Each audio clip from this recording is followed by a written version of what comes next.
Rab explains it all. Math, chem, physics never fall. Subscribe and learn. Ace every test, so Rab explains it best.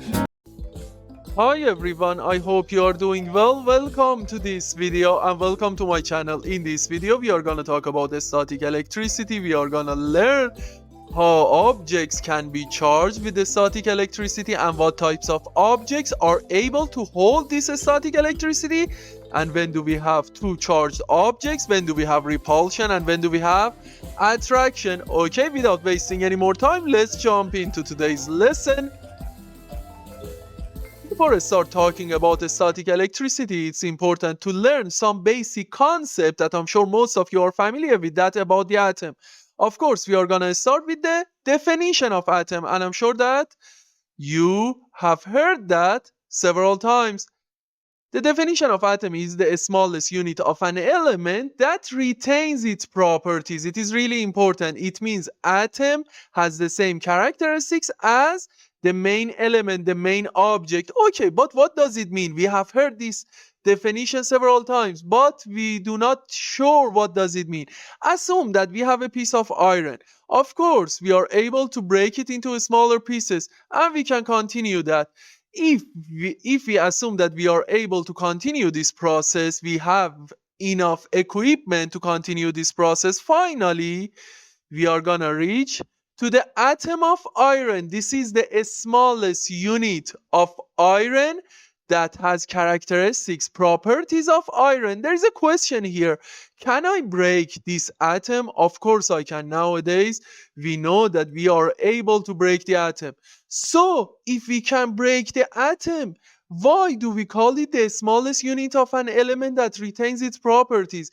Because if I break it, I'm not gonna have iron anymore. I'm gonna have neutrons, electrons, and protons.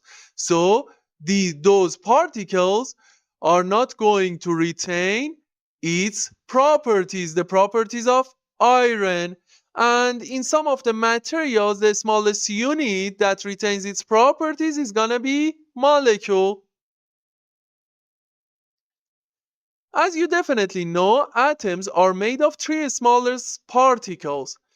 Protons and neutrons are located in the nucleus center of the atom, and electrons are able to orbit around the nucleus. And as you definitely know, protons contains positive charge, neutrons do not have any charge, and electrons contains negative charge. I'm gonna tell you two important points here. First of all, number of protons must be equal to number of electrons. It means the amount of positive charge must be equal to the amount of negative charge. It means an atom must be electrically neutral. This is the first point. And what is the second point? Among all these three smaller particles in an atom, the only particle which is able to leave the atom to move from one atom to another atom, or move from one substance, one object to another object, is electron, because it is around the nucleus. But protons and neutrons are not able to leave the atom. Here we have those points. An atom is electrically neutral. It means number of protons is equal to number of electrons. And electrons are the only particle that are able to move from one atom to another one, and from one substance to another one. Assume that we have two objects here. One of them is plastic rod and the other one is cloth. We are gonna rub them against each other. What would happen in this case? Because of friction. This word is really important. Because of friction, some of the electrons of one material is going to transfer to another material. In this case, we assume that electrons are gonna move from plastic rod to cloth. Okay, what would happen? The charge of this object, is it going to change? Of course it is going to change. In the plastic rod, this object has lost some of its electrons. It means some of its negative charge. So it's going to become positive. And the cloth has gained some electrons, some negative charge. So it's going to have negative charge. And there is really important question here. The material that this rod is made of is important in holding charge? Yes. Only insulator materials are able to hold charge. So if I had iron, in that case, the charge would be transferred easily, and conductor materials are not able to hold the charge. Assume that we have two objects and I'm telling you both of them are insulator here. One of them is red, the other one is black. And I'm telling you we are gonna rub them against each other. It's not mentioned in this question, but I'm telling you to know. In this question, assume that some of the electrons from the red box are going to transfer to black box. Okay, what would the charge of these objects be after rubbing? In this case, the red box is going to lose some of the electrons, some of the negative charge, so it's going to become positive. And this one, it receives some extra electrons, some negative charge, so it's going to become negative. And here we have two spheres. We are going to rub them against each other.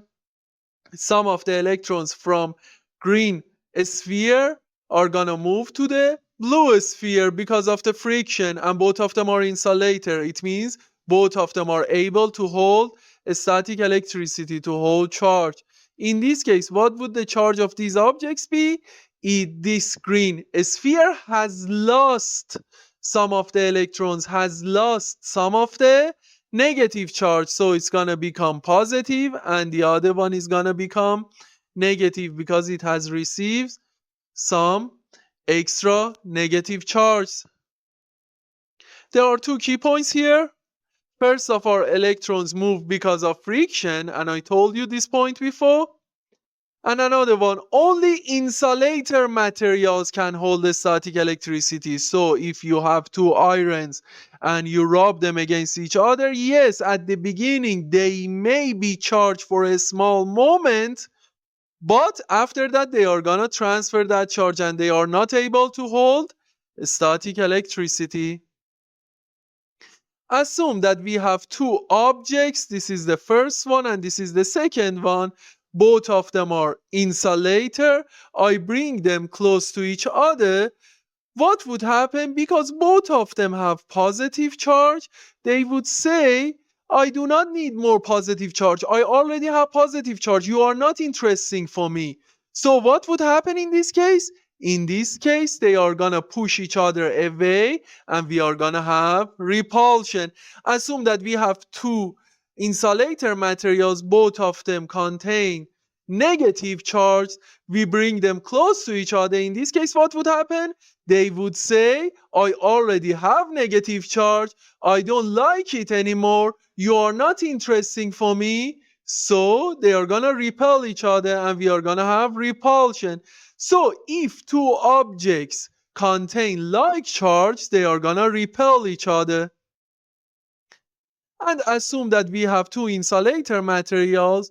One of them contains positive charge, the other one contains negative charge. In this case, if we bring them close to each other, they would say, you are interesting to me because you have something that I do not have. I want you. So in this case, what would happen? They are gonna attract each other. They are gonna pull toward each other. So if two objects contain unlike charge, it means one of them is positive and the other one is negative. They are gonna attract.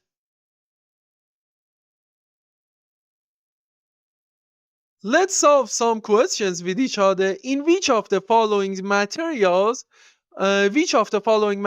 can hold the static electricity?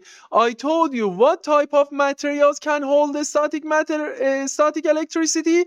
Only insulator materials. Okay, which one of them is insulated? The first one, iron, is a metal which is conductor.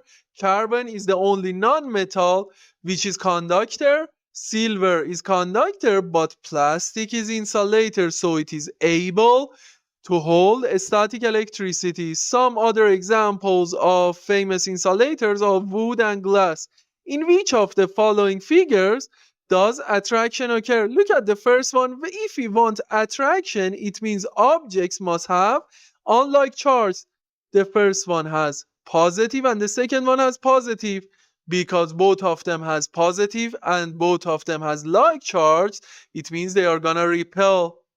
And here both of them contain negative charge. It means they are gonna repel again. But in the last option, one of them contains positive and the other one contains negative, so they are gonna attract each other. Okay, this is the end of this video. I hope you like it. If you have any question or if you want to ask something, feel free and write it in the comment box. I will try to answer them as soon as it was possible for me. Thank you for watching this video.